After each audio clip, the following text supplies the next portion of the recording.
Hello बच्चों, आप सभी का स्वागत है आपके अपने चैनल पे। आज हम क्लास 10th का सेकंड चैप्टर केमिस्ट्री का सेकंड चैप्टर देखने जा रहे हैं, एसिड बेस एंड सॉल्ट। ठीक है, तो हम आज acid base and salt chapter के बारे में पूरा डिस्कस करेंगे। इसमें हम इंडिकेटर्स के बारे में डिस्कस करेंगे।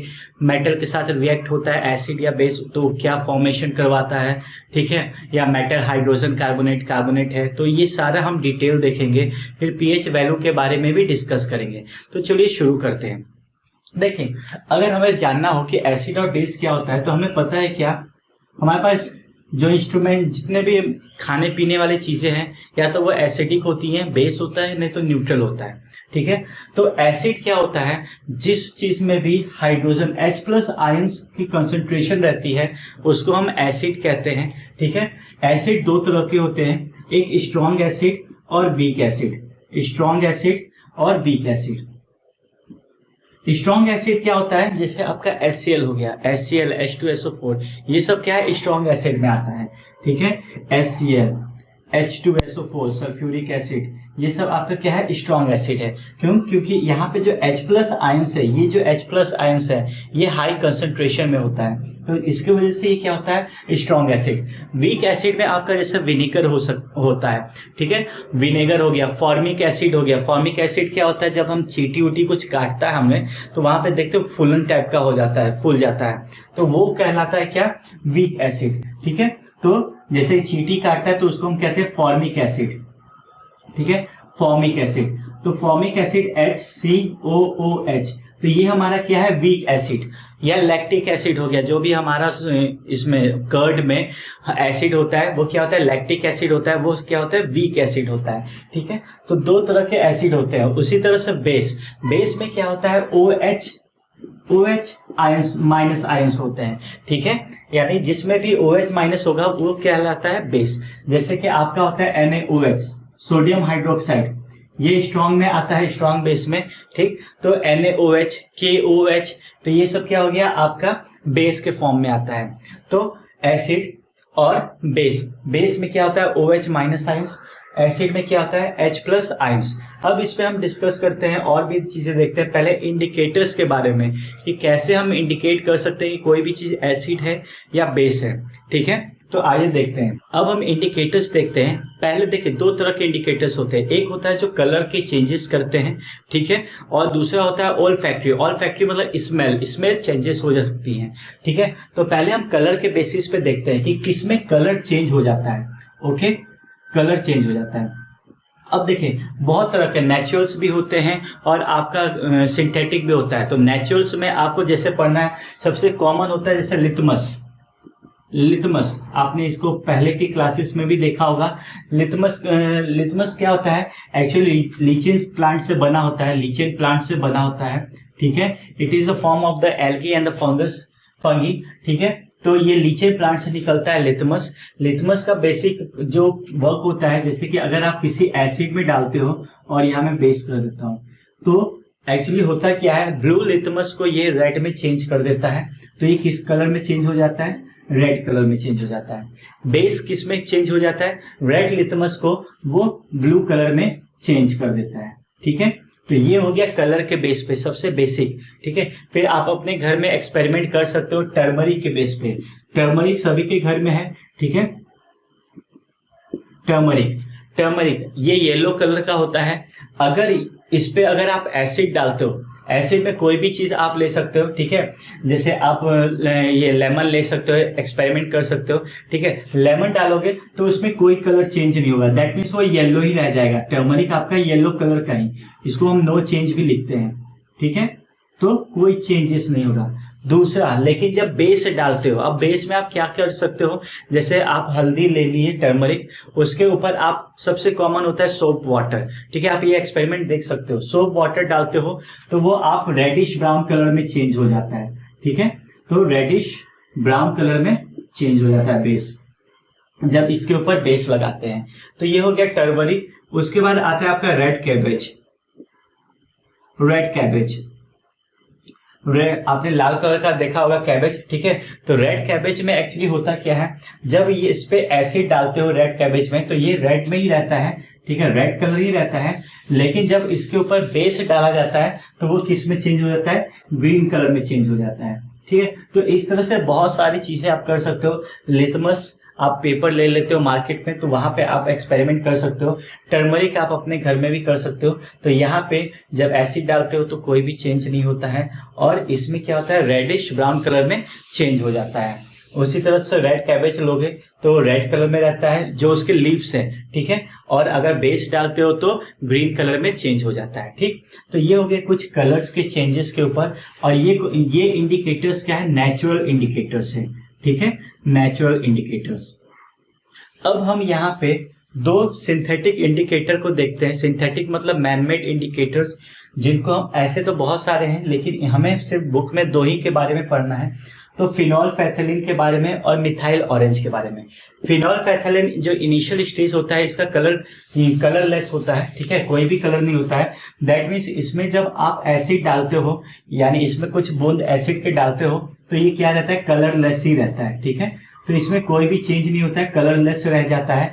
लेकिन जब इसके ऊपर अगर आप बेस डालते हो, ठीक है, तो बेस क्या होता है, पिंक कलर में चेंज हो जाता है। दैट मीन्स ये क्या, फिनॉल पैथेलिन किस कलर में चेंज हो जाएगा, पिंक कलर में चेंज हो जाएगा, ठीक है।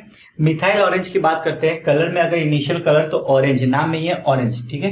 तो मिथाइल ऑरेंज ऑरेंज कलर का होता है, ठीक है। जब इसके ऊपर एसिड डालते हैं, कोई भी एसिड डालते हैं, तो ये क्या होता है, रेड कलर में चेंज हो जाता है। तो ये आपका रेड कलर में चेंज हो जाता है। और मिथाइल ऑरेंज में अगर कोई बेस डालते हैं तो वो आपका येलो कलर में चेंज हो जाता है, ठीक है। तो ये हो गए दो सिंथेटिक इंडिकेटर जिनमें कलर चेंजेस हो रहे हैं। अब हम ओल्फैक्टरी के अकॉर्डिंग देखते हैं, ठीक है। ये जो हमारे तीन टर्म्स हैं ये हमारे बुक में दिया हुआ है, ये हमारा ओल्फैक्टरीज के ऊपर होता है। ओल्फैक्टरी में क्या होता है, एक्चुअली स्मेल के बेसिस पे, अगर हम मान लीजिए इनको, ऑनियन को, वेनिला एसेंस को और क्लोव ऑयल को अगर डालते हैं किसी भी चीज में, एसिड या बेस में, तो उनके स्मेल्स में क्या चेंजेस होती हैं उनके बारे में बताया हुआ है, ठीक है। तो देखिए ओल्फैक्टरी क्या हो गया, स्मेल के बेसिस पे। ऑनियन, अगर हम ऑनियन की बात करते हैं, ऑनियन अगर किसी एसिड में ये सब डालते हैं तो क्या होता है, कैरेक्टरिस्टिक स्मेल अपना शो करता है, ठीक है। जो भी ऑनियन का अपना कैरेक्टरिस्टिक स्मेल है वो अपना शो करता है, ठीक है, कैरेक्टरिस्टिक स्मेल। अगर हम बेस डालते हैं, अनियन में बेस डालते हैं तो नो स्मेल, इसमें कोई भी स्मेल नहीं होता है, नो स्मेल, ठीक है। वेनिला एसेंस डालते हैं तो रिटेन स्मेल, यानी स्मेल रिटेन करता है, रिटेन स्मेल, ठीक है। और बेस डालते हैं तो इसमें भी नो स्मेल होता है, ओके। अगर हम क्लोव ऑयल की बात करते हैं तो इसमें भी क्या करेगा, रिटेन स्मेल करेगा। और क्लोव का क्योंकि आपको पता है जो लौंग होता है उसका स्मेल काफी हार्ड होता है, तो जब बेस डालते हैं तो लॉस स्मेल, यानी स्मेल को लॉस कर जाता है, ठीक है। तो ये हो गया आपके स्मेल के बेसिस पे कैसे हम इसको करते हैं, कैसे हम आइडेंटिफाई करते हैं कि वो कोई भी चीज एसिड है या बेस है, ठीक है। वेनिला एसेंस में जब डालते हैं तो क्या होता है, तो ये हो गया आपके ओल्फैक्टरीज, तीन के बेसिस। अब हम देखते हैं मेटल का या बेस का, किसी मतलब मेटल को एसिड और बेस के साथ जब रिएक्ट करते हैं तो किस तरह से फॉर्म होता है। तो हम सबसे पहला हेडिंग देखते हैं, ठीक है, एसिड प्लस मेटल, ओके।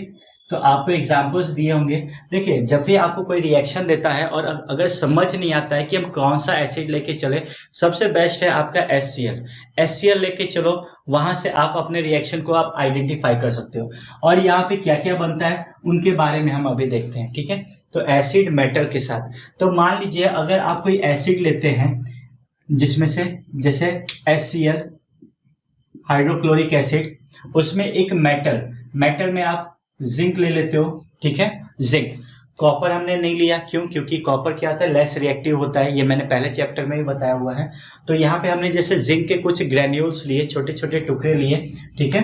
तो वहां पे वो क्या होगा, HCl के साथ रिएक्ट कर रहा है, तो यहाँ पे बनाएगा zinc chloride, okay. Zinc chloride मतलब एक सॉल्ट बनाएगा प्लस H2 हाइड्रोजन गैस निकलेगा, ठीक है। तो ये चीज को ध्यान रखिएगा, जब एसिड और मेटल, ठीक है, आपस में रिएक्ट होते हैं तो एक सॉल्ट बनता है, salt plus hydrogen gas evolve होता है, ठीक है, हाइड्रोजन गैस। तो ये चीज ध्यान रखना है, एसिड को जब भी हम जिंक के साथ, जिंक ग्रेन्यूल्स के साथ रिएक्ट करते हैं तो जिंक क्लोराइड, दैट मीन्स एक सॉल्ट मिलता है, और हाइड्रोजन गैस। हाइड्रोजन गैस कैसे पता चलता है कि जब भी अगर आप, जैसे आपको एक्सपेरिमेंट दिया होगा, एक टेस्ट ट्यूब है, ये पूरी तरह से कॉक्ड है, ठीक है, यहां से एक पाइप आ रहा है, ओके,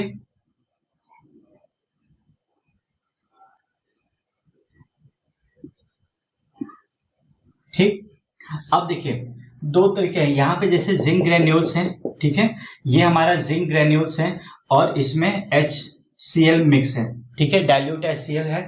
अब इसके साथ जब रिएक्शन हो रहा है तो यहाँ पे एक पॉपअप साउंड, हम जब यहाँ कैंडल ले जाते हैं, यहाँ से जब बाहर एक गैस निकलता है जिसको H2 बोलते हैं, इसके पास में जब कैंडल ले जाते हैं तो वहां पे क्या होता है, स्पार्किंग, एक पॉपअप साउंड टाइप का जनरेट होने लगता है, पॉपअप साउंड्स, ओके, ये चीज को ध्यान रखिएगा। तो पॉपअप साउंड जनरेट होता है, तो H2 से पता चल जाता है कि पॉपअप साउंड हो रहा है, ओके। तो यहां से हम पता कर सकते हैं कि वो हाइड्रोजन गैस निकल रहा है, ठीक है। तो जब भी हम एसिड और मेटल को रिएक्ट करते हैं तो हाइड्रोजन गैस ऑब्जर्वेशन में हमें निकलता है। अब हम बेस की बात करते हैं, तो देखिए जब भी बेस जो है मेटल के साथ रिएक्ट होता है तो पहली बात कि सारे बेस रिएक्ट नहीं करते हैं, कुछ कुछ बेस रिएक्ट करते हैं। तो मान लेते हैं कि कोई बेस हम है जिसको हम रिएक्ट करवा रहे हैं। अब देखिएगा बेस को, अगर हम बेस को मेटल के साथ रिएक्ट करवाते हैं तब क्या होता है, तो यहाँ पे भी हमें एक सॉल्ट मिलेगा, ठीक है, और हाइड्रोजन गैस इवॉल्व होगा। उसको भी चेक वैसे ही किया जा सकता है कि अगर आप बर्निंग कैंडल पास में लाते हो तो वो पॉपअप साउंड जनरेट करता है, ठीक है। तो बेस में हम सबसे कॉमन बेस ले लेते हैं NaOH, सोडियम हाइड्रोक्साइड, ठीक है। इसमें भी अगर हम जिंक के कुछ ग्रेन्यूल्स को ऐड करते हैं Zn, ठीक है, तो ये आप क्या बना। अब आप यहाँ देखने वाली बात है, अब आप रिएक्शन करोगे तो आप सोचोगे क्या करेंगे, जिंक जो है Na को हटा देगा तो ZnOH कर देते हैं, जिंक हाइड्रोक्साइड, नहीं, ये आपका क्या हो जाएगा, रॉन्ग हो जाएगा, ठीक। तो क्यों, क्योंकि ये क्या है, लेस रिएक्टिव है और ये है मोर रिएक्टिव, तो उसको तो हटाएगा नहीं, तो ये चीज ऐड हो जाएगा, यानी कि आपका सोडियम जिंकेट बनता है, ठीक है, sodium zincate plus hydrogen gas बाहर इवॉल्व होगा। मैंने अभी बैलेंस नहीं किया है, आप बैलेंस करने के लिए यहाँ पे 2 लगा सकते हो, ठीक है। तो सोडियम हाइड्रोक्साइड को जब जिंक ग्रेन्यूल्स के साथ हम रिएक्ट करवाते हैं तो यहाँ पे हमें मिलता है सोडियम जिंकेट,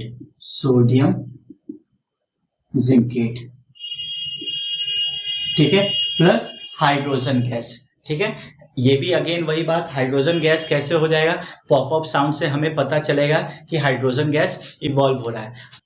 अब हम रिएक्शन में देखते हैं एसिड को मेटल कार्बोनेट के साथ रिएक्ट करके। आपके बुक में भी एक्सपेरिमेंट दिया होगा कि किस तरह से एसिड और मेटल कार्बोनेट को रिएक्ट करें तो क्या क्या कौन सी गैसेस निकलती हैं, ठीक है। मैं यहाँ पे अभी फिल ब्लैंक छोड़ा हुआ हूँ, क्यों, क्योंकि किसी रिएक्शन के बेसिस पे ही पता चलेगा कि क्या क्या चीजें निकल रही हैं। अब देखिए एसिड में अगर हम मान लेते हैं HCl लेते हैं, ठीक है, और मेटल कार्बोनेट मतलब सोडियम CO3, ठीक है। एक और एक्सपेरिमेंट हाइड्रोजन कार्बोनेट के ऊपर किया जाएगा।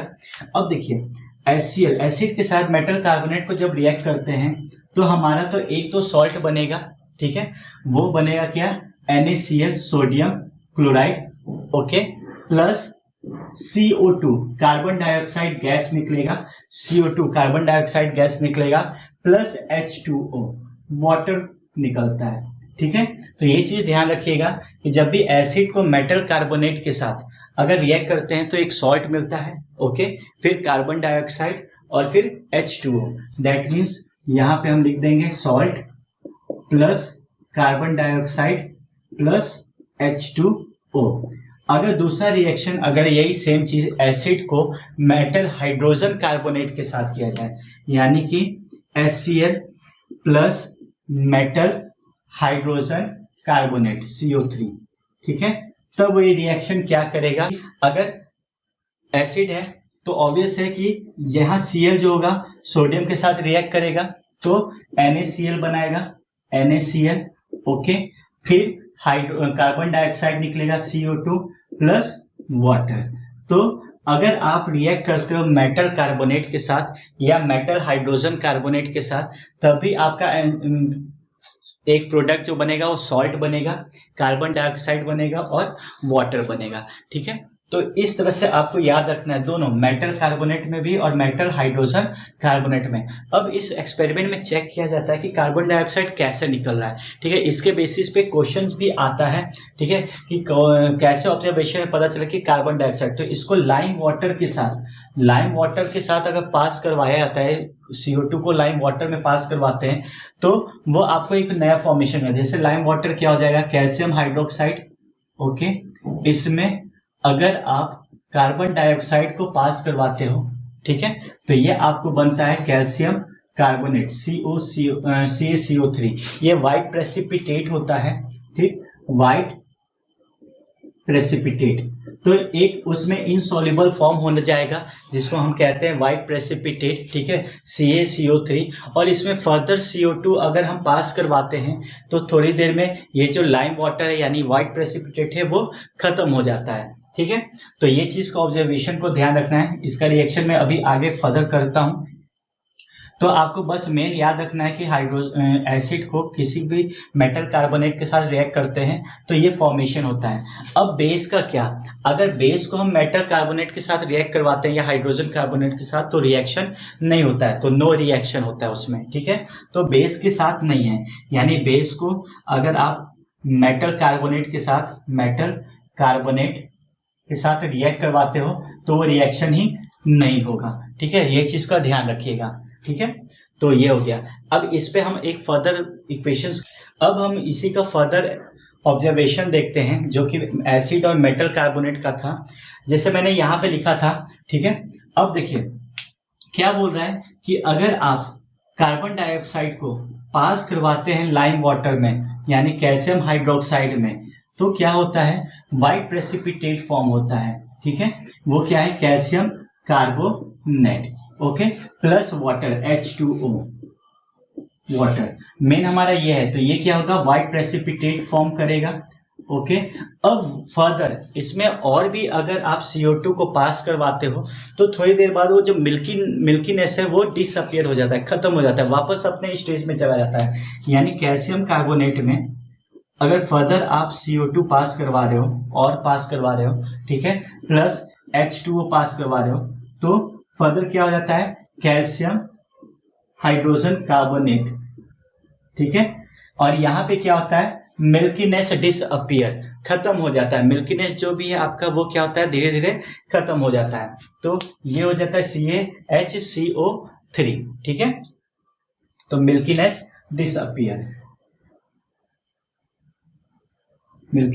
डिसअपियर, खत्म हो जाता है। ठीक, तो यहाँ पे ये ऑब्जर्वेशन, ये इक्वेशन बहुत इंपॉर्टेंट है, इन पे बहुत सारे क्वेश्चंस भी आते हैं, तो इस चीज का जरूर ध्यान रखिएगा कि हम फर्दर जब कार्बन डाइऑक्साइड को कैसे ऑब्जर्व कर सकते हैं। तो कार्बन डाइऑक्साइड को जब लाइम वाटर के साथ अगर हम पास करवाते हैं तो वाइट प्रेसिपिटेट फॉर्म होता है, और फर्दर CO2 करवाते हैं तो ये मिल्कीनेस धीरे धीरे से क्या होता है, डिसअपियर हो जाता है। और बेस को मेटल कार्बोनेट के साथ बिल्कुल भी रिएक्शन नहीं होता है, तो इसलिए नो रिएक्शन। अब हम कुछ रिएक्शंस में देखते हैं, जैसे कि मान लीजिए एसिड और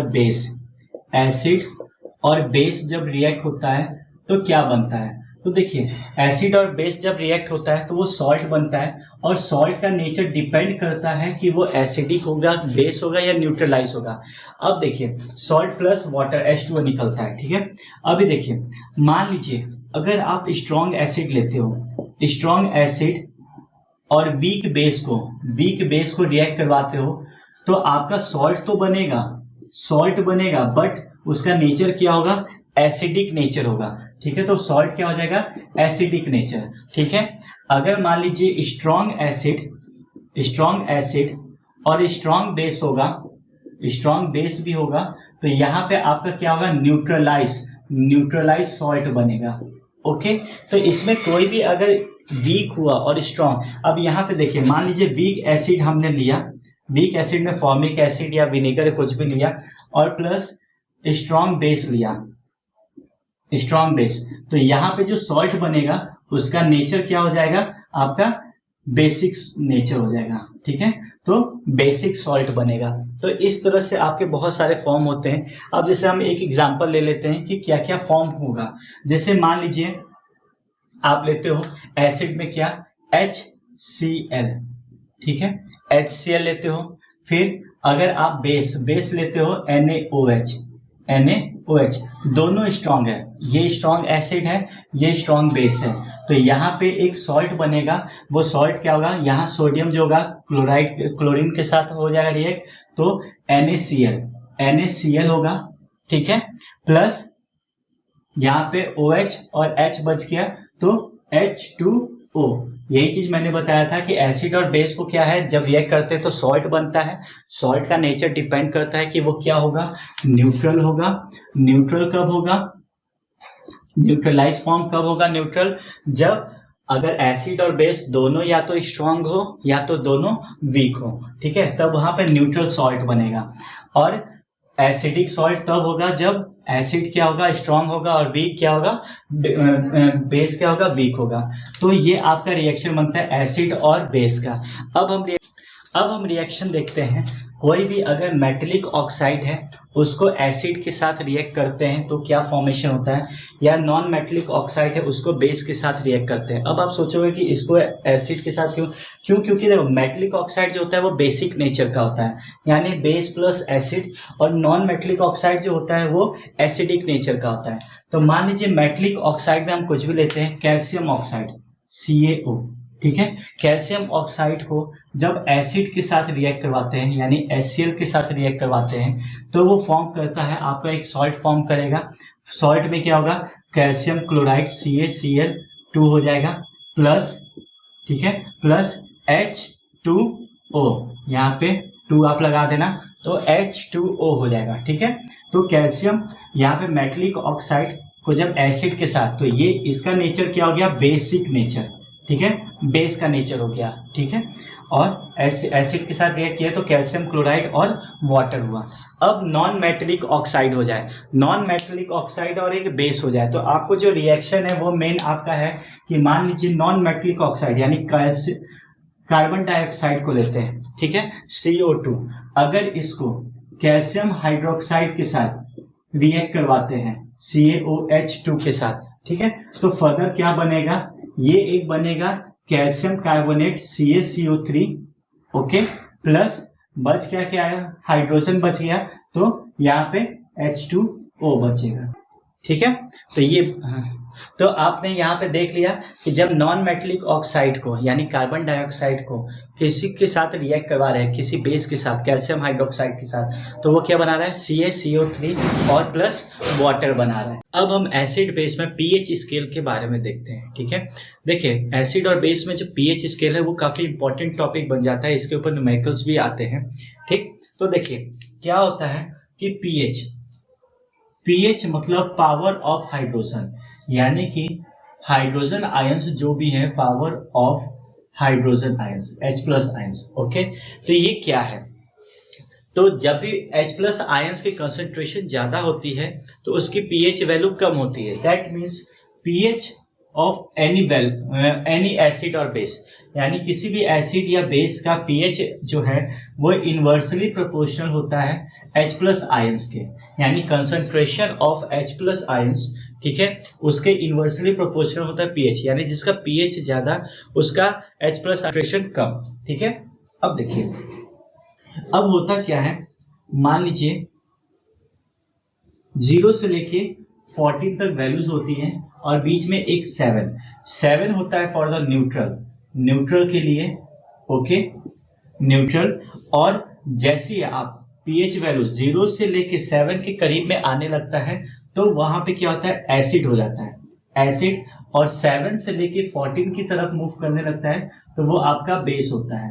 अगर आप देखा जाए तो देखिए बीच में अगर 3.5 लिया जाए तो 3.5 से लेके 7 के बीच में अगर यहाँ देखते हैं तो एक तरह से वीक एसिड होता है, और 3.5 से अगर pH वैल्यू कम होने लगता है तो वहां पे स्ट्रॉन्ग एसिड होता है। दैट मीन्स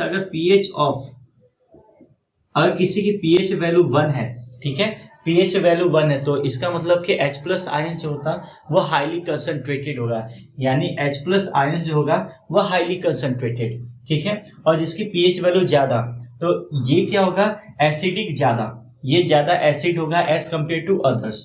यहाँ पे क्या होता है, जैसे अगर 10.5 लेते हैं, ठीक है, तो 7 से लेके 10.5 के बीच में वो क्या होता है, वीक बेस होता है, ठीक है, और 10.5 से लेके ऊपर तक स्ट्रॉन्ग। तो यहाँ पे NaOH sodium hydroxide strong base होता है, और HCl जो है वो स्ट्रॉन्ग एसिड होता है। तो इसके ऊपर भी बहुत सारे क्वेश्चंस आते हैं। फिर आपके ऊपर कलर के ऊपर भी होता है। तो यहाँ पे देखिएगा, जैसे अगर आप 7, क्योंकि इस बार जो 2020 का जो पेपर आया था उसमें एक MCQ जो था वो कलर के ऊपर था। तो अगर मान लेते हैं जो न्यूट्रल होता है, न्यूट्रल का कलर ग्रीन कलर होता है, ओके, ग्रीन, और जैसे जैसे आप एसिड की तरफ जाते जाओगे तो वहाँ कलर चेंज हो जाएगा। यानी पीएच वैल्यू अगर 0 या 1 है तो वहाँ पे आपका रेड होता है, रेड या डार्क रेड आप बोलो, ठीक है। यहाँ बीच में आपका ऑरेंज, येलो, ऑरेंज ऐसे करके कलर्स होते हैं, ठीक है। फिर ग्रीन से जैसे जैसे आप 14 की तरफ पहुंचने लगते हो तो यहाँ पे पर्पल कलर या ब्लू कलर होना शुरू हो जाता है। मीन्स 7 के बियॉन्ड, जब आप 7 के बियॉन्ड मूव करने लगते हो तो ग्रीनिश ब्लू कलर, ठीक है, फिर ब्लू कलर इस तरह से डेवलप होने लगता है, और फिर बाद में वॉयलेट और पर्पल कलर आता है, ठीक है। तो कलर्स का भी ध्यान रखना है कि पीएच स्केल जो है कलर्स के ऊपर भी डिपेंड करता है। अब इसके ऊपर देखते हैं कि अगर बहुत सारे एलिमेंट दिए हुए हैं तो किसका कंसंट्रेशन हाई होता है, ठीक है।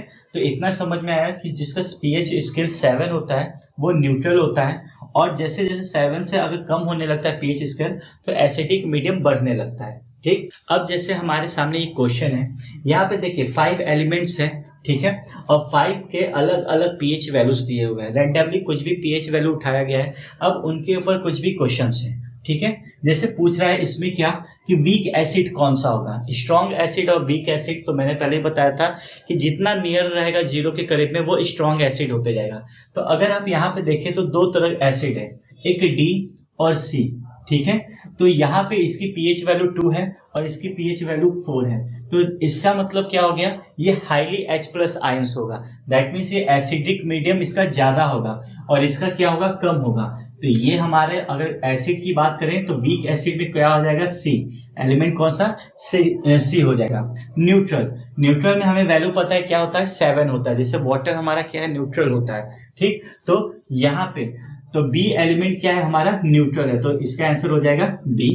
Strong alkali and weak alkali, okay. Alkali क्या होता है, वाटर सॉल्युबल बेस, यानी वो बेस जो वाटर में इजिली सॉल्युबल हो जाए तो उसको कहते हैं अल्कली, ठीक है। तो अल्कली का ध्यान रखिएगा, डेफिनेशन वाटर सॉल्युबल बेस।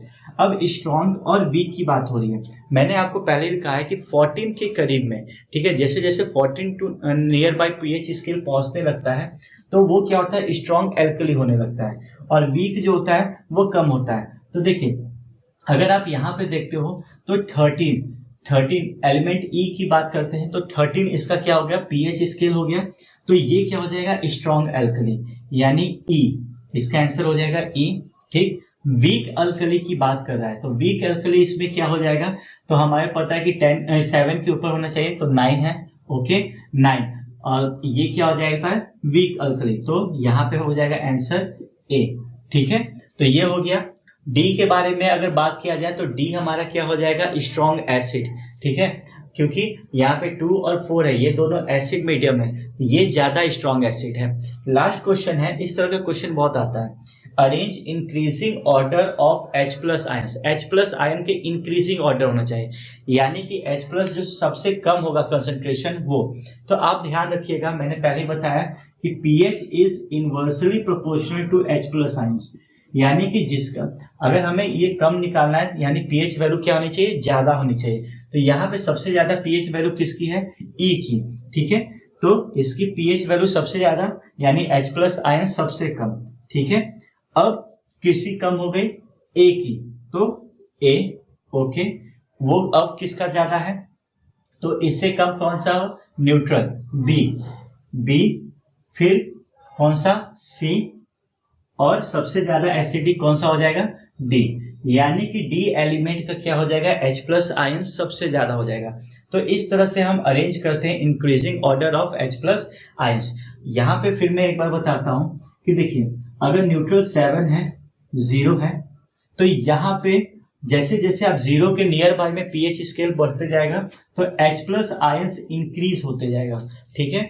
और यहाँ पे H प्लस आयन जैसे जैसे आप 14 के करीब नियर बाय में जाओगे तो H प्लस आयन डिक्रीज होगा, ये क्या होगा, डिक्रीज, और यहाँ पे क्या होगा, इंक्रीज, ठीक है। तो ये चीज ध्यान रखना कि जिसकी पीएच वैल्यू कम वहां पे H plus ions highly concentration, तो इसीलिए यहाँ पे डी एलिमेंट का क्या हो गया, हाईली कंसंट्रेशन हो गया, ठीक है। तो इस तरह से कुछ क्वेश्चंस आते हैं, इसको आप नोट डाउन करके प्रैक्टिस कर सकते हो। इस पे आते हैं बहुत सारे, या 2 एलिमेंट दे देगा, उसमें बोलेगा कि किसका H प्लस आयंस ज्यादा होगा, तो ऑब्वियस है जिसकी पीएच वैल्यू कम होगी उसमें H प्लस आयंस ज्यादा होगा, ठीक है। अब हम पीएच वैल्यू का इंपॉर्टेंस देखते हैं डे टू डे लाइफ में। जैसे आप सभी को पता है कि जब हनी बी काट लेता है तो आप देखते हो आयरन को रब करते हो अपने बॉडी पे, तो ऐसा क्या होता है, तो देखिए हनी बी है या येलो कलर का जो वाष्प होता है, ठीक है, उसको अगर आपको काट लेता है तो एक फॉर्मिक एसिड, मिथेनोइक एसिड आप में सेक्रेट करता है तो वो वीक एसिड, बट आपको क्या होता है, सूजन जैसा हो जाता है, ठीक है। तो उसके ऊपर जैसे आप कुछ भी रब करते हो, जैसे बेकिंग सोडा ये सब, ठीक है, तो वो क्या करता है, वो न्यूट्रलाइज करता है उसको। तो हम कुछ वैसे ही पॉइंट्स हम देखते हैं कि डे टू डे लाइफ में वो कैसे यूज होता है। जैसे सबसे पहला हमारी बॉडी में, ठीक है, तो हमारी बॉडी जो है 7 to 7.8 के पीएच वैल्यूज में वो इजिली वर्क करता है। दैट मीन्स ये रोज मतलब अगर आप कुछ इंटेक करते हो तो इसके विद इन में अगर पीएच वैल्यूज रहता है तो हमारी बॉडी बहुत इजिली वर्क करता है। जब भी थोड़ा डाउन होने लगता है तो हमारा हेल्थ बिगड़ना शुरू होता है, ठीक है। फिर अगर पीएच वैल्यू, एसिड रेन जैसे आपने सुना होगा, ठीक है, तो अगर किसी रेन की पीएच वैल्यू 5.6 से कम हो जाती है, रेन की पीएच वैल्यू 5.6 से कम हो जाती है, तब वो कहलाने लगता है एसिड रेन, ठीक है। फिर आता है मिल्क ऑफ मैग्नीशिया के बारे में। ये एक बेस है, जैसे कि डाइजेस्टिव सिस्टम में हमें पता है कि डाइजेस्टिव सिस्टम में क्या होता है, HCl निकलता है हमारे पेट में, HCl।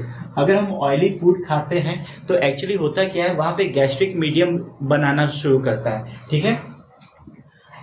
जनरली आप बूढ़े लोग के में ज़्यादा सुनते होंगे, जो ओल्ड एज हो जाते हैं पर्सन, वो बोलते हैं कि गैस जैसा बना रहा है, तो हम डाइजीन ये सब पीते हैं, ठीक है। तो वो क्या होता है, मिल्क ऑफ मैग्नीशिया होता है, यानी वो एक तरह का बेस है, ठीक है, बेस है। तो जब ये एसिड हमारे पेट में बहुत ज़्यादा सिक्रेट होने लगता है तो उसको न्यूट्रलाइज करने के लिए क्या करना पड़ता है, हम एक बेस पीते हैं, चाहे इनो पीते हैं चाहे डाइजीन पीते हैं, तो उसको कहा गया है मिल्क ऑफ मैग्नीशिया, जिसका नाम है MgOH, ठीक है, मैग्नीशियम हाइड्रोक्साइड, ठीक है।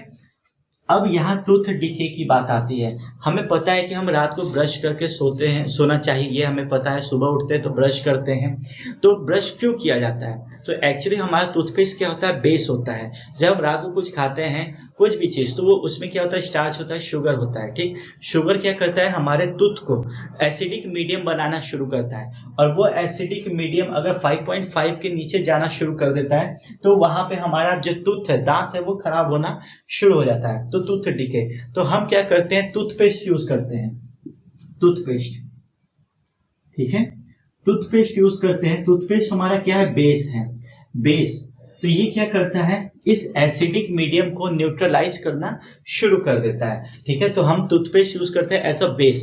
तो इसलिए पहले के समय में देखते हो नीम के दातुन से हम लोग करते थे, तो नीम का दातुन क्या होता था, बेसिक होता था, तो वो क्या करता था, दांत को साफ रखता था। या मुंह से बदबू आती थी तो कहा कि बेकिंग सोडा ब्रश पे लगा के, आप यूट्यूब पे बहुत सारे देखोगे जी बेकिंग सोडा को डाल के ब्रश यूज करते हैं, वो वही चीज है, वो क्या है, बेस है, ठीक है। तो एसिडिक मीडियम को कम करता है। फिर आता है self defence by the plant and the animals. तो ये चीज मैंने पहले ही बताया था कि अगर एनिमल्स मीन्स हनी बी है, वो जब हमें काटता है तो क्या करता है, फॉर्मिक एसिड या मिथेनोइक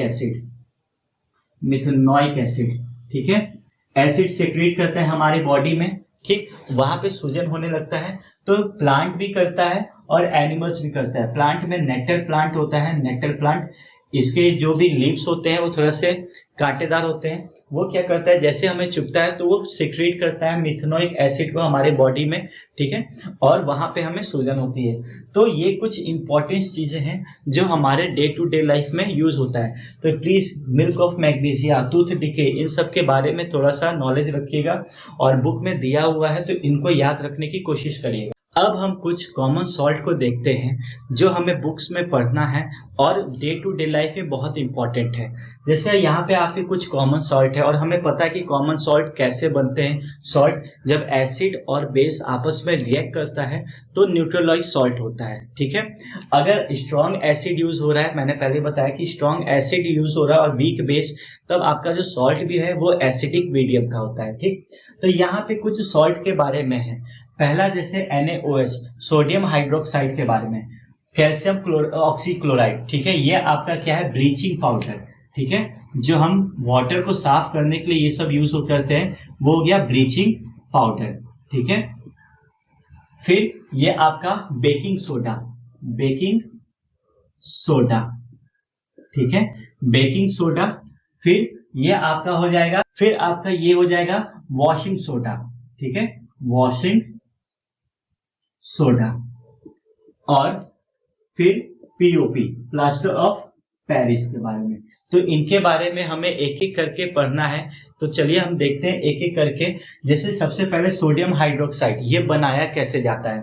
क्लोर अल्कली प्रोसेस में क्या होता है, जैसे नाम में ये क्लोर, इस प्रोसेस को क्लोर अल्कली क्यों कहते हैं कि एक क्लोरीन निकलता है प्लस हाइड्रोक्साइड, सोडियम हाइड्रोक्साइड जो निकल रहा है अल्कली फॉर्म, वो होता है, ठीक है। इसमें क्या होता है, जैसे कि मान लीजिए आपके पास इस तरह से एपरेटस है, मेम्ब्रेन,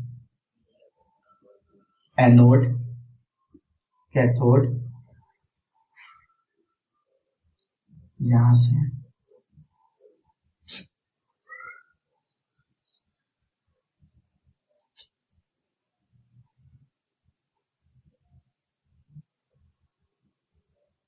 अब देखिए आपके पास जैसे मेथड है, यहां से आप क्या करते हैं, प्रोसेस में ब्राइन यूज करते हो, ठीक है। ब्राइन आता है, ब्राइन क्या होता है, NaCl, सोडियम क्लोराइड, ठीक है।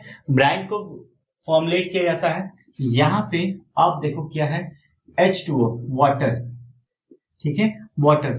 अब जैसे ये अंदर की तरफ आता है तो ये इलेक्ट्रिसिटी, यहाँ पे इलेक्ट्रिसिटी सप्लाई किया जा रहा है। तो पॉजिटिव टर्मिनल से एनोड कनेक्टेड है और नेगेटिव से कैथोड कनेक्टेड है। तो जैसे ये प्रोसेस कैरी ऑन होता है, यहाँ पे NaCl आता है, तो NaCl ब्रेक हो जाता है, NaCl ब्रेक हो जाता है सोडियम में, Na+ और Cl- में। उसी तरह से वाटर भी ब्रेक हो जाता है, H2O ब्रेक हो जाता है, H+ आयंस और OH+ आयंस, ठीक है। तो ये हो गया आपका ब्रेकिंग प्रोसेस। अब इसमें क्या होता है, एनोड और कैथोड के ऊपर ये पॉजिटिव चार्जेस है, तो इसके ऊपर क्या होता है, नेगेटिव चीज है, दैट मीन्स क्लोरीन आके डिपॉजिट हो जाता है और इस पे आपका हाइड्रोजन गैस आके डिपॉजिट हो जाता है कैथोड के ऊपर। तो अगर हम एनोड पे बात करते हैं तो एनोड पे क्लोरीन गैसेस डिपॉजिट होता है और कैथोड पे हाइड्रोजन गैसेस डिपॉजिट हो जाता है। तो यही प्रोसेस है क्लोर अल्कली प्रोसेस। इसमें ब्राइन NaCl, सोडियम क्लोराइड जो है वो जाता है प्रोसेस में H2O के साथ। जब ये प्रोसेस कैरी ऑन होते रहता है, यानी इलेक्ट्रोलिसिस प्रोसेस होता है, तो हमारे आयंस ब्रेक कर जाते हैं Na+, Cl- में और H+ और OH- में, ये ब्रेक हो जाता है।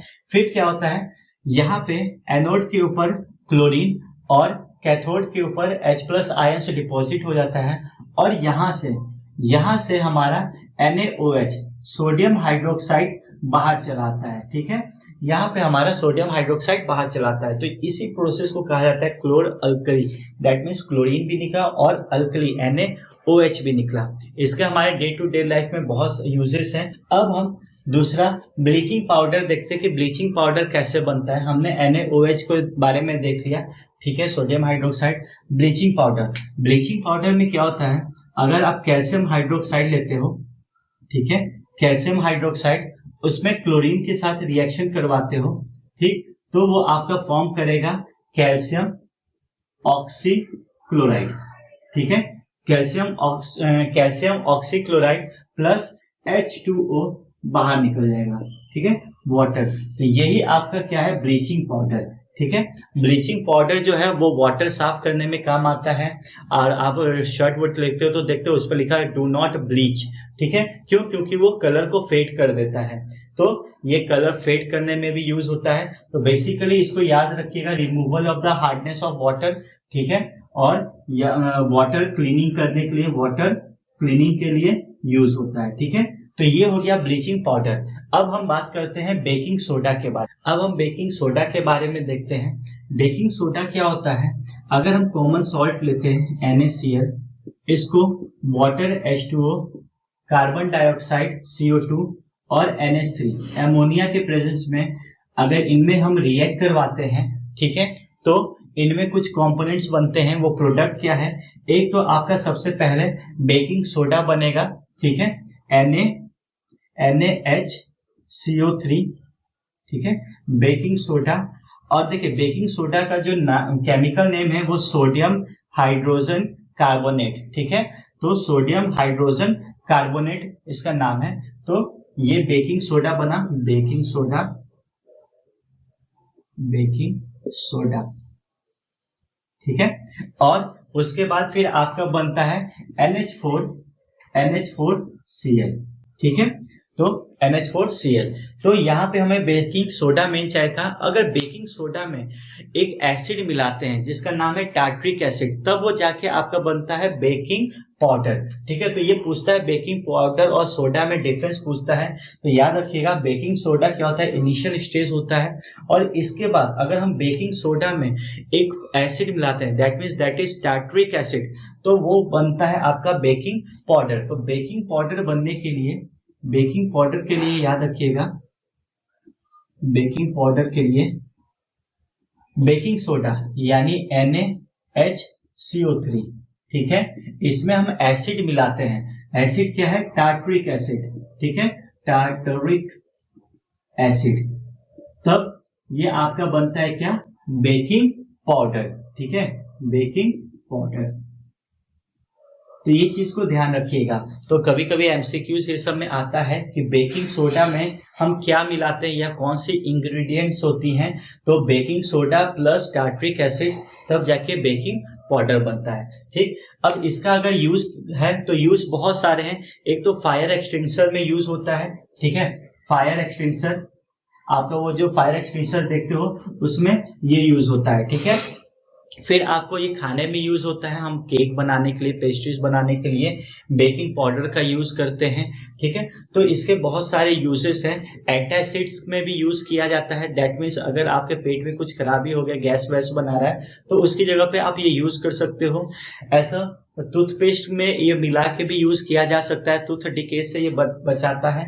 तो इसके बहुत सारे यूजेस हैं, याद रखिएगा, ठीक है। अब हम वॉशिंग सोडा को देखते हैं। तो वॉशिंग सोडा में क्या होता है कि आपका सोडियम कार्बोनेट NaCO3, ठीक है, रिक्रिस्टलाइजेशन ऑफ, ठीक है, रिक्रिस्टलाइजेशन या जो क्रिस्टल्स होते हैं वो सोडियम कार्बोनेट को अगर हम 10 मॉलिक्यूल्स ऑफ वाटर आयंस, ठीक है, अगर 10 मॉलिक्यूल्स ऑफ वाटर के साथ हम करते हैं तो ये हमारा बनाता है वॉशिंग सोडा यानी Na2CO3.10H2O। ये क्या है, वाटर क्रिस्टलाइजेशन। 10 हमारा जो क्या है वो क्या है, वाटर क्रिस्टलाइजेशन। तो इस तरह से वॉशिंग सोडा बनता है। वॉशिंग सोडा का जो यूज है वो बहुत चीजों में है, जैसे सोप इंडस्ट्री में यूज होता है, सोप एंड डिटर्जेंट इंडस्ट्रीज में यूज होता है, ठीक है, डिटर्जेंट। फिर देखिए रिमूविंग ऑफ परमानेंट हार्डनेस, अगर वाटर का परमानेंट हार्डनेस हमें रिमूव करना है तो वहां पे ये यूज होता है वॉशिंग सोडा, ठीक है। तो ये हो गया वॉशिंग सोडा में। अब हम बात करते हैं POP यानी प्लास्टर ऑफ पेरिस के बारे में। प्लास्टर ऑफ पेरिस के बारे में हम आते हैं। तो प्लास्टर ऑफ पेरिस क्या होता है, कैल्शियम सल्फेट हेमीहाइड्रेट, ठीक है। अब यहाँ पे SO4, ठीक। अब यहाँ पे वाटर मॉलिक्यूल्स को देख सकते हो हाफ में है, तो ये हाफ कैसे होता है? तो देखिए हाफ का एक रीजन क्या है कि कैल्शियम सल्फेट जो है, कैल्शियम सल्फेट ये ट्वाइस मॉलिक्यूल्स होते हैं, ठीक है, यानी कैल्शियम सल्फेट फिर कैल्शियम सल्फेट, ओके। बीच में क्या H2O, जब इसके साथ ये क्या होता है बॉन्डिंग फॉर्म करता है, तो दो कैल्शियम सल्फेट होने की वजह से क्या होता है ये सिंगल हाफ ऑफ डिस्ट्रीब्यूट हो जाते हैं, ठीक है। तो ये चीज हमारा क्या बनाता है हाफ H2O, ठीक है। तो यही चीज है हमारा क्या POP, प्लास्टर ऑफ पेरिस। अगर हम कैल्शियम सल्फेट हेमीहाइड्रेट POP में अगर हम वाटर मिक्स करते हैं, वाटर मिलाते हैं, तो वो हमारा क्या बनाता है जिप्सम फॉर्म करता है। दैट मीन्स अगर आप कैल्शियम सल्फेट इसमें अगर आप 1.5 मॉलिक्यूल्स लेते हो वाटर का, ठीक है, ये रिएक्ट करवाते हो, तो ये आपका फॉर्म करता है कैल्शियम सल्फेट SO4 डॉट। अब देखिए ये है 1.5 डेढ़ और ये आधा, तो क्या बना देगा 2H2O, ये है आपका जिप्सम, ठीक है। तो ये चीज याद रखिएगा, ये आपका क्या है जिप्सम। तो ये चीज सॉलिड जो पीओपी में अगर आप वाटर मिक्स करते हो तो जो सॉलिड फॉर्म बनता है वो आपका क्या होता है जिप्सम। अब जिप्सम से ही पीओपी बनता है, दैट मीन्स अगर जिप्सम है उसको अगर हीट किया जाए 373 केल्विन पे, 373 केल्विन पे, तो क्या होता है वाटर मॉलिक्यूल लूज हो जाते हैं। ये जो आपका देख रहे हो वाटर मॉलिक्यूल्स ये लूज हो जाता है, ये लूज होता है तब जिप्सम से ये वापस क्या होता है पीओपी में फॉर्म हो जाता है, CaSO4 हाफ H2O में फॉर्म हो जाता है, ठीक है। तो इस तरह से आप जिप्सम से पीओपी भी बना सकते हैं। अब इसका यूजेस बहुत है, जैसे बोन अगर फ्रैक्चर हो जाता है तो डॉक्टर क्या करता है पीओपी लगाता है, प्लास्टर ऑफ पेरिस लगाता है, ठीक है। तो बोन फ्रैक्चर्स में यूज होता है, बोन फ्रैक्चर्स, ठीक है।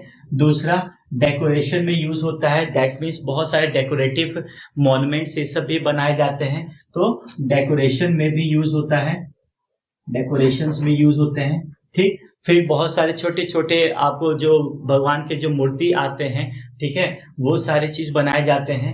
तो इस तरह से इनके यूजेस हैं। तो यहाँ पे आपको बेसिकली ध्यान देना है कि जिप्सम, एक क्वेश्चन आता है कि क्यों ये हेमी मतलब सेमी है, ठीक है, सेमी हाइड्रेट है। तो जैसा मैंने आपको बताया कि कैल्शियम सल्फेट जो होता है वो 2 मॉलिक्यूल्स में होते हैं और वाटर जो सिंगल मॉलिक्यूल्स, तो वो दोनों मॉलिक्यूल्स क्या करता है हाफ हाफ डिस्ट्रीब्यूट करता है, तो आपस में बांट लेता है, तो ये आ जाता है सेमी हाइड्रेट, ठीक है। इसमें जब वाटर मॉलिक्यूल्स बनाए तो जिप्सम फॉर्म कर देता है। तो यहाँ पे आपको बस इतने ही कॉमन सॉल्ट के बारे में पढ़ना था। मेन जो है NaOH जो क्लोर अल्कली प्रोसेस है, इनके बारे में ध्यान रखिएगा और सारे यूजेस के बारे में याद रखिएगा। चैप्टर अच्छा लगा हो तो प्लीज वीडियो को लाइक कर दीजिएगा और कुछ चीजों पे जरूर ध्यान दीजिएगा। जितनी भी चीज इंपॉर्टेंट चीज है मैंने इस वीडियो में डिस्कस कर लिया है और इनके बेस पे हम क्वेश्चन आंसर भी डिस्कस करेंगे। पहले एक बार सारे साइंस के चैप्टर्स को हम कंप्लीट कर लें, ठीक है। तो आप सभी का थैंक यू।